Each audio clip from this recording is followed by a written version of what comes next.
As you heard there from the government's House Leader, Mark Holland, the House could soon be set to rise for the summer, and speculation about a potential cabinet shuffle has already started. Should there be a shuffle, and what might one signal if there is? Let's bring in the front bench to talk about that. With me this evening, former Nova Scotia Premier Stephen McNeil. He's now a strategic business advisor for the law firm Cox & Palmer in Halifax. Former Alberta MLA and Cabinet Minister Gary Mar. He's the president and CEO of the Canada West Foundation.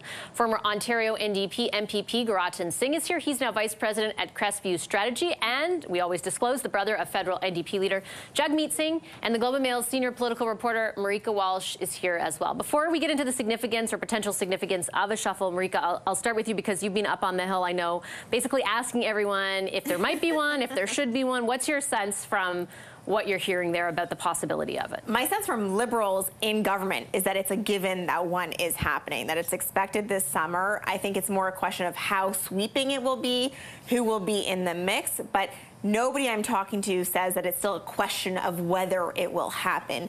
They say that ministers and senior staff are talking about it as planning to happen, not about, you know, should we or shouldn't we.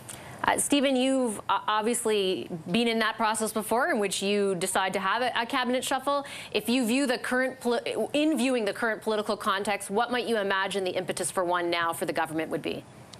Well, it's probably about the time where the Prime Minister would be asking his colleagues who's running and who's not, who's going to be in the next election campaign. If you're not, I would suggest that you would be out of cabinet and he'd prepare to set a team that he's going to take in the next election. Like any caucus, regional issues, regional considerations are coming into effect. There's lots of capable people who could be in cabinet who don't get in simply because of geography, a number of other factors. So I think really this is nothing more than, if there is one, the Prime Minister saying to his team, are you seeking another term? And bear in mind, this is now a government who's close to 9 years. I would suspect there will be some people who just simply have felt I've given enough to my public service. I'm now going to go back to my family and community and do something different. The political scuttlebutt lately, Gary, has been all about the public safety minister and whether he should remain in cabinet. But to be fair to the government, the possibility of a cabinet shuffle was being speculated about far before that, and it involved more ministers and kind of a conversation about whether it would essentially be part of a quote-unquote reset during the summer. Do you think one is necessary or likely? Well, I think it's both. It's necessary and likely. I think Marika and Stephen have pointed out all the reasons why you would do it. The timing of it, as Stephen says, is you've got to ask people who is going to be running in the next election, and if they're not, they may find themselves out of cabinet. Dealing with ministers that may be not the highest performing ministers, it gives a reason for the Prime Minister to shuffle his front bench because of political timing, and so it's just it's part of the normal process. I don't think there'd be any surprises, if there was a cabinet shuffle coming up, in the weeks to come. Guratan, do you think one will signal a quote-unquote reset? And what would it take to signal that? Would it mean some very prominent key figures in cabinet get switched out of their posts? Because the kind of shuffle that's being speculated right now does not involve that. Well, I think they need a reset. I think if we look back at the past years, it hasn't been the best year for the current Liberal government. We've seen a lot of issues being fumbled. We've seen the whole issue around foreign interference. And it's interesting because when you actually look at the victories that the Liberal government are relying on, they're really the victories that were pushed by the NDP, like dental care, child care, the details outlined in the supply and confidence agreement. So it hasn't been the best year for the Liberal government, and they definitely need a reset. And I think a cabinet shuffle would signal that.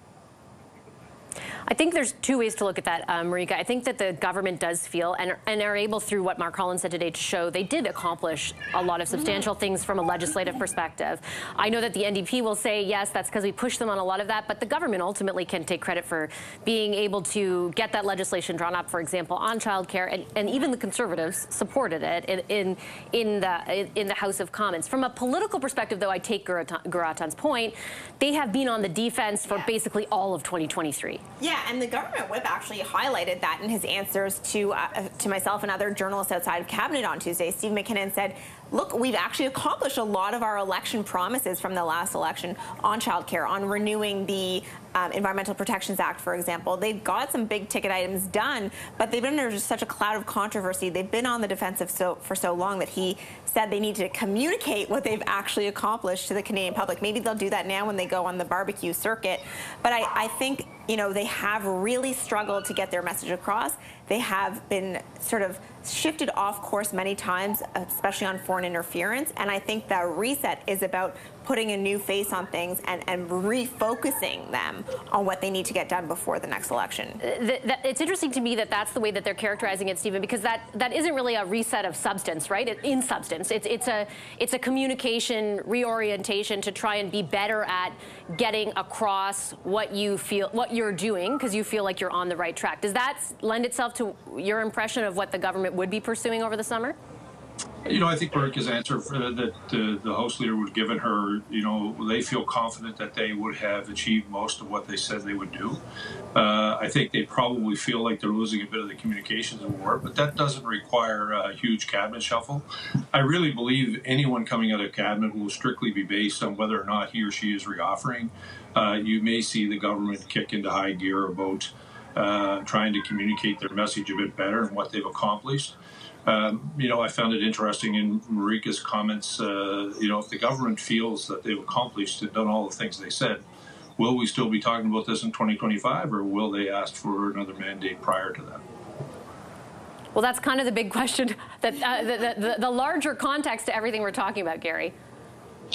Well, it is. And I think, you know, last week we talked about the Coletto Abacus poll that showed that 81% of Canadians want to change. Now, having said that, among those that wanted to change, they weren't necessarily all that happy with the alternatives, but it does seem to me that the need for a change, as expressed by Canadians themselves, is a good enough reason to really reshuffle things and present a sort of a fresher look cabinet going forward in the next 2 years in the lead up to the next election. Ultimately, Garatan, that could very likely be the cabinet that you take into a campaign.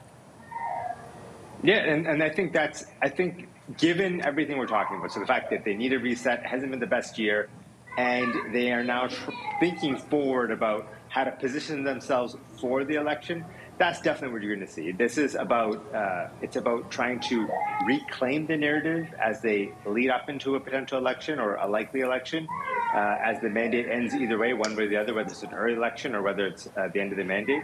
And on top of it, it's making sure that they have those key people in those key positions brought in, people who are in weaker seats, brought into a position of prominence to give them the strength that they require for an election.